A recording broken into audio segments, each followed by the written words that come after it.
भाई भारत में महंगाई कम हो ना हो, लेकिन मोदी जी की कृपा से विस्की, वोडका, रम, टकीला ये सब सस्ते होने जा रहा है। जैसा कि आपको पता है कि भारत के प्रधानमंत्री नरेंद्र मोदी ब्रिटेन के दौरे पर थे और वहाँ पर कुछ ऐसी ऐतिहासिक करार करके आए हैं जिसकी वजह से ब्रिटेन की शराब भारत में सस्ती होने वाली है। तो भारत के प्रधानमंत्री नरेंद्र मोदी और साथ ही ब्रिटेन के प्रधानमंत्री कियर स्टारमर ने 6 अरब पाउंड की फ्री ट्रेड डील पर हस्ताक्षर किए हैं, जिसकी वजह से ब्रिटेन की कारें, विस्की भारत में सस्ती होंगी और साथ ही भारत के कपड़े और गहने ब्रिटेन में सस्ते होंगे। तो जाहिर सी बात है, दोनों ही देशों के प्रधानमंत्री इस पूरी डील की काफ़ी सराहना कर रहे हैं, लेकिन सवाल ये है कि ब्रिटेन और इंडिया के बीच हुई इस डील से आखिर किसका फ़ायदा होगा। मोदी इसकी तारीफ कर रहे हैं और साथ ही सराहना करते हुए ये भी कह रहे हैं कि डील की मदद से कपड़े, आभूषण, गहने, जूते, चप्पल, सी फूड और इंजीनियरिंग से जुड़ी वस्तुएं जो हैं वो अब ब्रिटेन के बाज़ार में बेहतर पहुंच ले पाएंगी, मतलब उनको बेहतर पहुंच मिलेगी। और साथ ही पीएम मोदी ने यह भी कहा कि इस डील के कारण भारतीयों तक ब्रिटेन में बने उत्पादों की पहुंच बढ़ेगी और वो मेडिकल डिवाइस और एरोस्पेस पोर्टल को किफ़ायती दामों पर हासिल कर पाएंगे। वहीं पीएम स्टारमर ने इस डील को ब्रिटेन के लिए जीत बताया है। स्टारमर ने कहा है कि इस डील की वजह से ब्रिटेन में 2200 से ज़्यादा नौकरियां पैदा होंगी। The biggest and most economically significant trade deal that the UK has made since leaving the EU.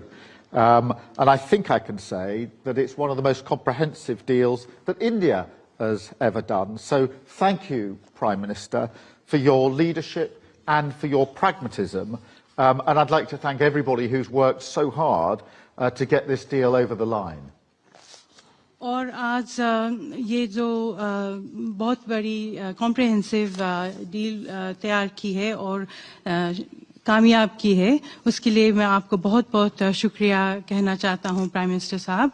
और ये दोनों टीम जहां काम करके ये जो काम पूरा किया है, इसके लिए मैं बहुत खुशी हूं। And you know, as I've said before, and as we were just discussing in our tete-a-tete, we've entered a new global era, and that is one that requires us to step up, not to stand aside, to deliver for the British people by building deeper partnerships and alliances.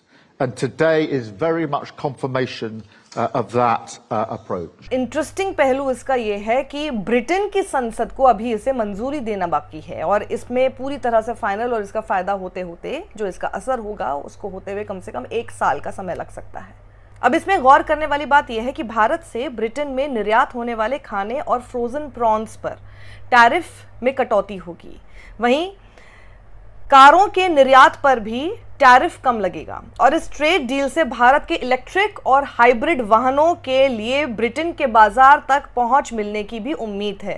वहीं Britain Bharat से करीब 11 अरब pound यानी करीब मान लीजिए 1285 अरब रुपए का सामान आयात करता है।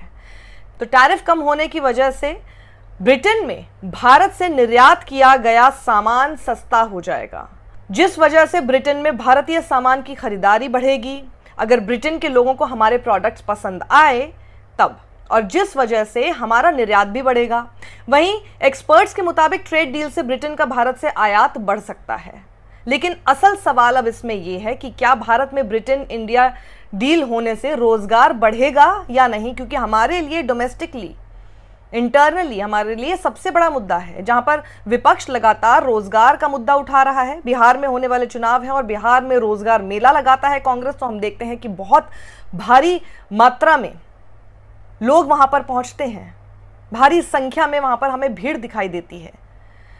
तो इसका जवाब, जो ये सवाल है कि क्या इससे रोजगार भारत में बढ़ेगा, तो इसका जवाब है कि जैसे ब्रिटेन और भारत द्वारा निर्यात किए गए आभूषणों, सोने चांदी, कपड़े और चमड़े के सामान पर कोई टैरिफ नहीं लगाएगा, तो फिर ब्रिटेन में भारतीय चीज़ों की खरीदारी बढ़ेगी, तो फिर जाकर निर्यात बढ़ेगा, तो निश्चित तौर पर नए रोजगार के साधन उपलब्ध होंगे। लेकिन इस बीच में ये कहना अभी बहुत जल्दबाजी होगी कि इससे हमारा नुकसान होगा या फायदा होगा। अभी थोड़ा सा हमें सब्र करना पड़ेगा, देखना पड़ेगा, क्योंकि ये तो आगे ही पता चल पाएगा कि इससे किस तरह का असर पड़ सकता है हम पर, कि जब डील के आयात और निर्यात के आंकड़े हम सबके सामने आएंगे।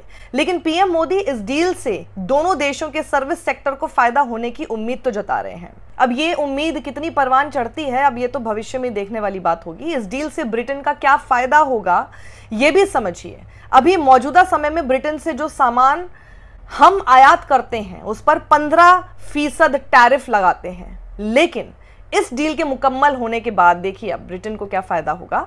ये टैरिफ घटकर 3% हो जाएगा, 15 से सीधा 3% हो जाएगा। और टैरिफ इतना कम होने की वजह से ब्रिटेन की कंपनियों के लिए भारत में व्यापार करने के लिए अवसर बढ़ेंगे। अब आ जाते हैं विस्की पर कितना असर होगा, क्योंकि बहुत लोगों का आई थिंक इसी पर ज़्यादा ध्यान होगा, ज़्यादा इंटरेस्ट हो सकता है। तो आप ये देखिए कि अभी तक जो ब्रिटेन से विस्की आती है उस पर 150% टैरिफ लगाता है भारत। आपको पता है ये घटकर अब कितना हो जाएगा? हाफ। अब 75% टैरिफ ही लगेगा उस विस्की पर जो कि ब्रिटेन से आएगी। तो जाहिर सी बात है कि उसके प्राइसेस में आपको काफ़ी फ़र्क देखने को मिलेगा, काफ़ी अंतर देखने को मिलेगा, सस्ती होंगी। और ऐसा करने से जैसे यहाँ पे तो डिमांड बढ़ेगी, ब्रिटेन की कंपनियों को सीधा सीधा फायदा होता हुआ नजर आएगा ही, और कंज्यूमर्स को भी, क्योंकि आपके लिए जैसे ही टैरिफ कम हो गया है आपके लिए विस्की सस्ती हो जाएगी। और वहीं एक्सपर्ट्स का ये भी कहना है कि देखिए ये ट्रेड डील होनी तो थी और ये ज़रूरी भी थी, क्योंकि जिस तरह से डोनाल्ड ट्रंप लगातार एक ट्रेड वॉर कर रहे हैं, टैरिफ पे टैरिफ सभी देशों के लिए बढ़ाए जा रहे हैं, सबके लिए मुसीबत हो गई है। ऐसे में ब्रिटेन और भारत का एक साथ आना बेहद ज़रूरी था और होना ही था। लेकिन इससे अब कितना फ़ायदा होगा ये आने वाले समय में देखने वाली बात होगी। लेकिन ये ज़रूर हम कह सकते हैं कि मोदी की जो ब्रिटेन यात्रा थी उससे काफ़ी एक स्ट्रॉन्ग डील, जिससे कि काफ़ी फ़र्क पड़ सकता है और जताया भी जा रहा है। सर्विस सेक्टर में काफ़ी फ़ायदा हो सकता है, काफ़ी अपॉर्चुनिटीज़ मिलेंगी। और आने वाले समय में अगर ये अच्छा हो गया तो आने वाले समय में ब्रिटेन के साथ हमारी ट्रेड डील्स और हो सकती हैं, उसमें और ज़्यादा हमें वाइड वैरायटीज़ दिखाई दे सकती हैं, एक्सपोजर दिखाई दे सकता है, जिससे कि एक लंबा रिश्ता ब्रिटेन के साथ खड़ा हो सकता है। ये अपने आप में ऐतिहासिक है। 2 दशक से ज़्यादा लगे इस एफटीए को फाइनल होने में, लेकिन माननीय प्रधानमंत्री नरेंद्र मोदी जी ने जब 2021 में इसको एक प्रकार से गति दी, इसको फिर एक बार उजागर किया कि इसको हमें करना है, उसके बाद से लगातार भारत इस पे काम कर रहा है। यूके में तो कई सरकारें आई और गई, लेकिन चर्चा लगातार निरंतर चलती रही। और मैं समझता हूँ कि ये भारत में अपार अवसर खोलेगा हमारे किसानों के लिए, एमएसएमईज के लिए, छोटे उद्यमियों के लिए, युवा युवतियों को नए अवसर मिलेंगे। और सेवा के क्षेत्र में भी अब बहुत बड़ी छलांग भारत यूके के अंदर अपने सर्विसेज सेक्टर्स में ले पाएगा। इस वीडियो को ज़्यादा लोगों तक पहुंचाइए, लोगों को समझ में आए। आसान भाषा में मैंने समझाने की कोशिश की कि आखिर क्या फ़ायदा हो सकता है इससे, कि अगर मोदी गए हैं वहाँ पर तो फिर क्या लेकर आए हैं। हमेशा ये एक इंटरेस्ट बना रहता है कि क्या सौगात हमारे लिए आई है अगर बाहर गए हैं तो ये इंपॉर्टेंट न्यूज़ लोगों तक पहुँचाइए। हमें सब्सक्राइब कीजिए और साथ ही एक रेजर पे का लिंक मैंने जनरेट किया है। अगर आपको मेरा काम पसंद आता है, हमारी टीम का काम पसंद आता है, तो आप जो भी कॉन्ट्रीब्यूशन हो सके ज़रूर दे सकते हैं। सत्यमेव जयते।